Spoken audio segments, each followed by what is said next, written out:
ሰላም ጤና ይስጥልን ውድ ኤክሴት ዩቲዩብ ቻናል ተከታታዮቻችን፣ እስከ ዛሬ አስፈሪ አስደንጋጭ የሆኑ ቦታዎችን አይታችሁ ወይም ሰምታችሁ ታውቁ ይሆናል።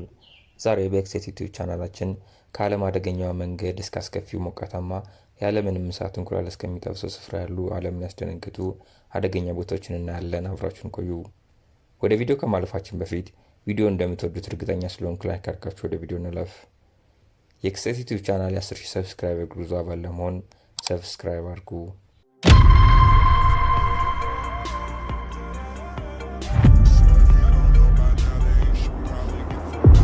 አንደኛም አደገኛ መንገድ። የመኪና ጉዞ የምታዩ ሰዎች እስከዛሬ በኢትዮጵያ የሚገኙትን አደገኛ የሚባሉ መንገዶችን ከሊማሊሞ እስከ አባይ በረሃ ልብን ቀጥ የሚያደርጉ መንገዶችን ረግጣችሁ ታውቁ ይሆናል። ሌሎች አደገኛ የምትሏቸው በኢትዮጵያ የሚገኙ መንገዶች ካሉ ሀሳባችሁን ኮሜንት ላይ አጋሩኝ።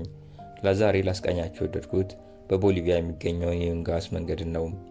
ይህ ሲታይ አስፈሪ እንኳን ሊሄዱበት ሊያስቡት የማይገባ ስፍራ የዓለማችን አደገኛ መንገድ የሚለውን ስያሜ አግኝቷል። በጠመዝማዛ መንገዱና በጠባብ ስፋቱ የሚታወቀው ይህ መንገድ ከመሬት ወለል በ4651 ሜትር ከፍታ ላይ ይገኛል።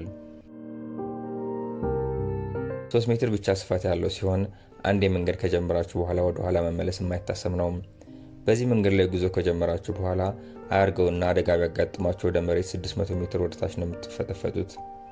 እንደ አውሮፓውያን አቆጣጠር በ1990ዎቹ ዓመተ ምህረት በአጠቃላይ ከ200 እስከ 300 ሰዎች ይህን መንገድ ሲያቋርጡ ሞተዋል። መንገዱ ይሄን ያህል አደገኛ ሆኖ ራሱን እስካሁን በዚህ መንገድ ለመሄድ የሚሞክሩ ሰዎች አሉ። እንደ አውሮፓውያን አቆጣጠር በ2006 ዓ.ም የቦሊቪያ መንግስት አዲስ ተለዋጭ መንገድ ሰርቶ ለአገልግሎት ክፍት አድርጓል። ይህን አደገኛ መንገድ መሞከር የሚፈልግ ሰው ግን ፍቃድ አግኝቶ መንገዱን መሞከር ይችላል።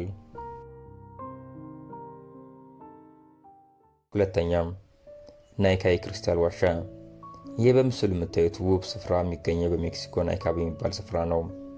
የሚያስገርም ገጽታ ያለው ይህ ድንቅ ቦታ የሚገኘው ከመሬት 300 ሜትር በታች ነው። ያለበት ቦታ ለእሳተ ገሞራ ቅርብ በመሆኑ ከፍተኛ ሙቀት ያለው ሲሆን በውስጡ በታመቀው ከፍተኛ የአየር እርጥበት ምክንያት በዚህ ሞቃት ቦታ ላበት አያልፋችሁም።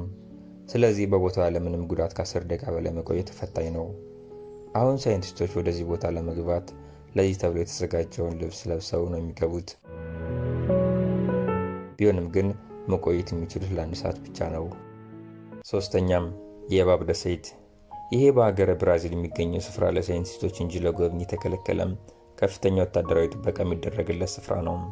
ይህን ቦታ ለየት የሚያደርገው ምን መሰላችሁ? በውስጡ የያዘው ከፍተኛ ቁጥር ያለው የእባብ ስብስብ ነው። በአጠቃላይ በዚህ ደሴት ላይ ከ4000 በላይ አደገኛ እባቦች የሚገኙ ሲሆን ከእባብ ዝርያዎች አደገኛ የሆነው ጎልድ ሊች የሚገኘው በዚህ ስፍራ ነው። የጎልድ ሊች እባብ መርዝ ቆዳን የሚያቀልጥ በጣም አደገኛ ስለሆነ በእሱ የተነከሰ እንስሳም ሆነ ሰው ወዲያው ነው ህይወቱ የሚያልፈው።